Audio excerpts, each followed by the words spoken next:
There are 5 questions you should be asking yourself that could make or break your retirement, and way too many people are skipping them altogether.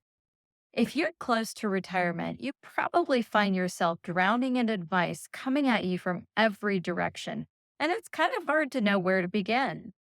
And though money is really important when we're considering when the right time to retire is, it's not the only thing you need to think about.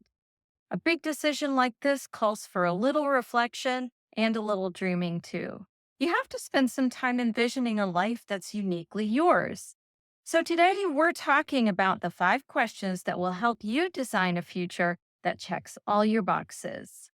Hi, I'm Liz, and this is Hold My Readers, where we talk about navigating the between years of midlife and retirement and planning ahead so that we can make the best out of our next chapter. If that sounds like you, hit the subscribe button and come along for the ride. Now, as we get started, one thing I want to make very clear right from the get go is I'm not a financial expert and I won't be giving you any financial advice today. But we can't have a conversation about retirement without at least touching on money. So let's start there. We all know money doesn't buy happiness, but it sure does set the stage for a more stress free retirement. So, the first thing you need to ask yourself when you're considering when the right time to retire is do I have enough money to retire? If you haven't already, now's a really good time to start digging into your finances and to start thinking ahead to determine how much you'll need in your retirement years to live the kind of life that you'd like to have. And don't forget to take into account those sneaky expenses that can crop up on you. Things like a car breaking down or the washing machine breaking or even a major health event. It's really important to take those into account when you're planning for what kind of money you'll need in retirement.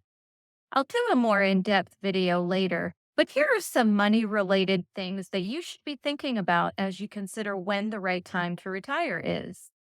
You should be thinking about, obviously, the cash. Do you have enough money to retire? And in this, you want to consider your savings and investment, pension, life insurance, social security, and any other sources of income that you might have. Another thing you need to think of is have you developed a post retirement budget? And I just mentioned that before, but I can't stress how important that is. Don't leave anything out. Include every little thing that you might have an expense for in your retirement. I'm talking the cable bill, your morning coffee out, dinner with friends, pet expenses, your own health expenses, dental vision. Those are all things that you should be considering when you're creating this budget for yourself. The next thing you need to think about is are you a veteran? Are there any other benefits that you might not be aware of that you could take advantage of? So, if you are a veteran, please make sure you check into that because a very high percentage of veteran benefits go unused. Do you have any debt? And if so, will you be paying that off before you retire? How about your home? Do you own your home free and clear, or does it have a mortgage? And if you have a mortgage right now, will that mortgage be satisfied by the time you retire? Perhaps you're going to sell your house and downsize and use some of the cash that you have in equity to fund your retirement. That's something you need to think about as well. Have you factored in long term care insurance? Do you have long term care insurance now? If not, then it's really important to factor in how much it might cost you to provide long term care for yourself and your spouse. That can get very, very expensive. And if you don't have a plan in place, that could cause you real trouble later on. Do you understand how your different income streams will be taxed in your retirement?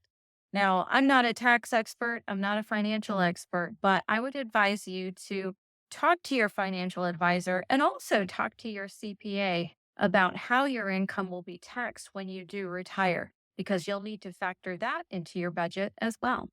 Have you updated your estate planning documents?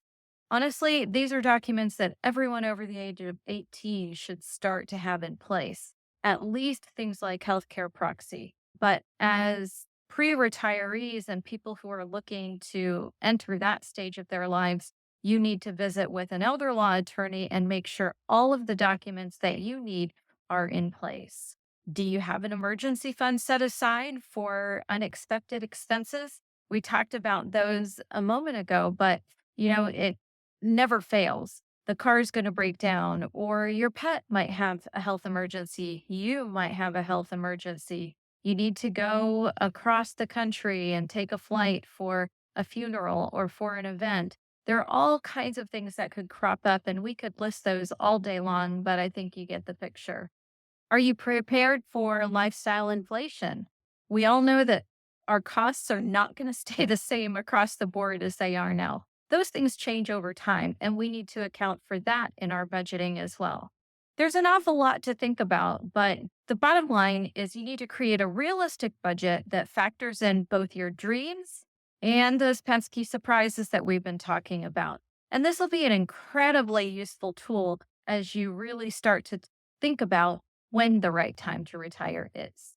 Well, now that we've gotten the money out of the way, let's get to something that's a lot more fun to talk about. What does my ideal retirement look like? Honestly, this is a question we should probably ask ourselves before we talk about money, because we'll need to know what kind of life we want to live before we know how to budget for it. So, what do you picture for yourself? Do you anticipate a lot of travel and adventure in retirement?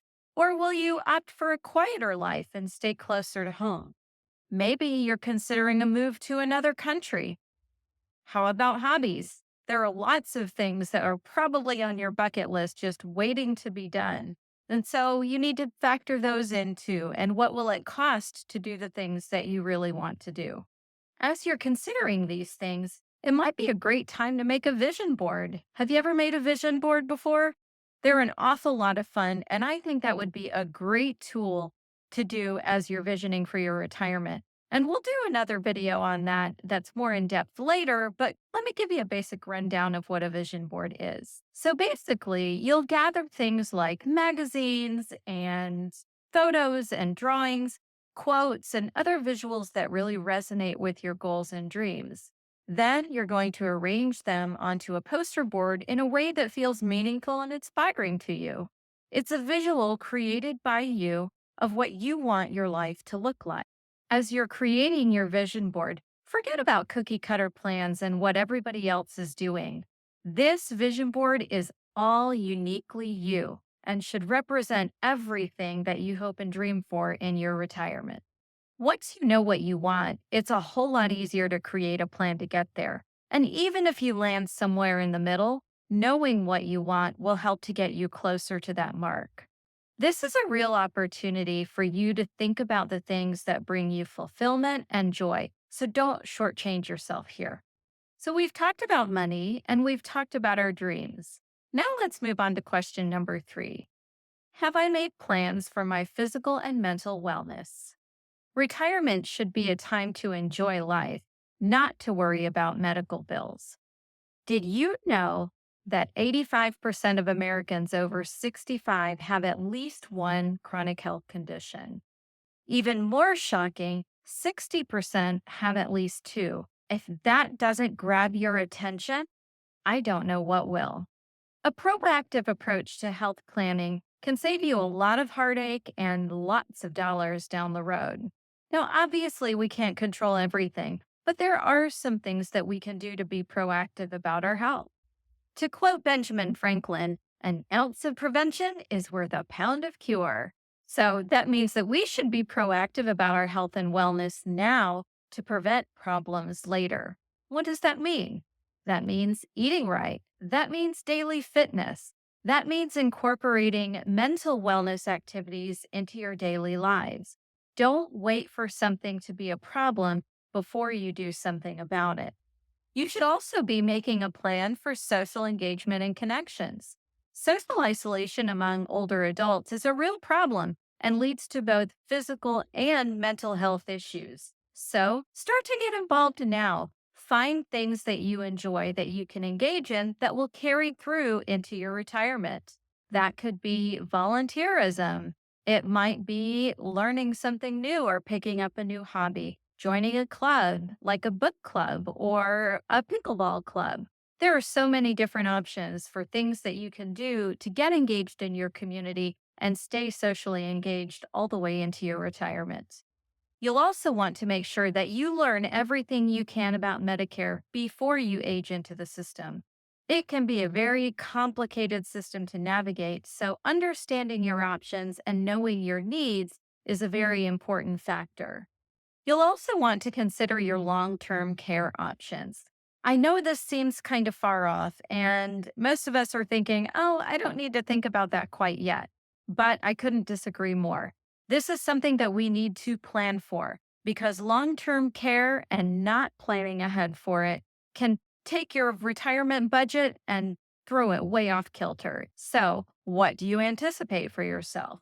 Do you think that you'll age in place? Or do you think maybe you'll move to an assisted living community when that time comes that you'll need some additional help?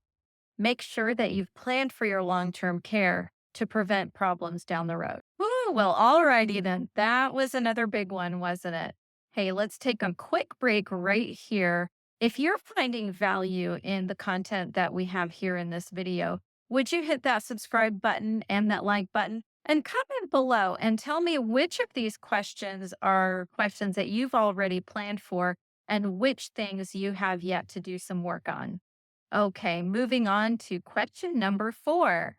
Am I emotionally ready to make the transition into retirement? Leaving the daily grind isn't just a financial decision, it's an emotional one too.